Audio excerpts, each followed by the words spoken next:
Kasper og Sara.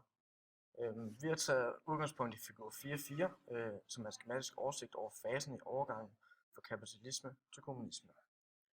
Og et kapitalistisk samfund, det er et samfund, hvor penge er magt, og der er konkurrence.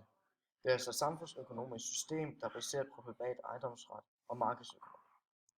Hvis vi tager udgangspunkt i kasse 1, så hvis vi for eksempel tager udgangspunkt i et pizzeria, hvor der er en, der skal producere en masse pizzaer, så er merværdien det arbejdsgiveren han får, altså den profit han får ud af det, hvis han producerer flere.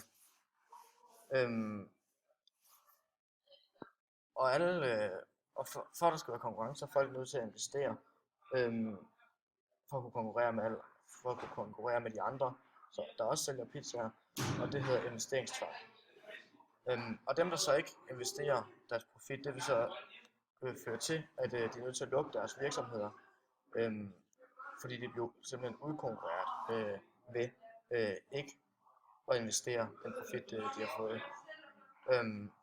Det her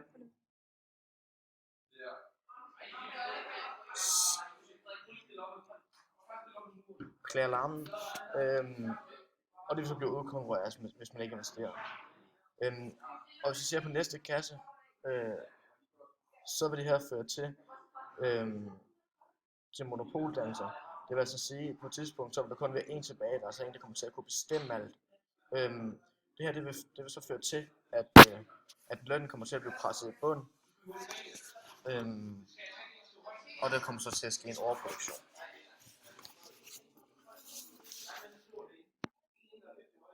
Ja, og når der sker den her overproduktion, så er det fordi, at folk ikke længere har råd til at købe de her pizzaer her. Og så bagefter det, så sker der sådan en masse arbejdsløshed. Fordi folk ikke har råd til at købe de her pizzaer, så skal der ikke være lige så mange, der laver pizzaerne. Så det netop gør, der kommer overproduktion. Bagefter det, så sker der en revolutionær stemning. Og det betyder, at folk de går i oprør over de her forhold her, der sker så meget arbejdsløshed. Og efter det, så kommer der til at ske en prolaritetsdiktatur. Da arbejdere kommer til at styre samfundet og vælte overklassen ned ad magten, og så kommer de så ind i en socialistisk fase.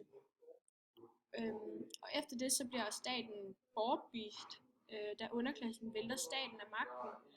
Og det vil så sige, at de kommer ind i et kommunistisk samfund, eller fase. Og det betyder så, at de bliver frigjort fra den daglige nedbrydende kamp for overlevelse. Det kommunistiske samfund, det er et samfund af frie mennesker, som der netop er blevet frigjort af den daglige nedbrydelse af kamp for overlevelse.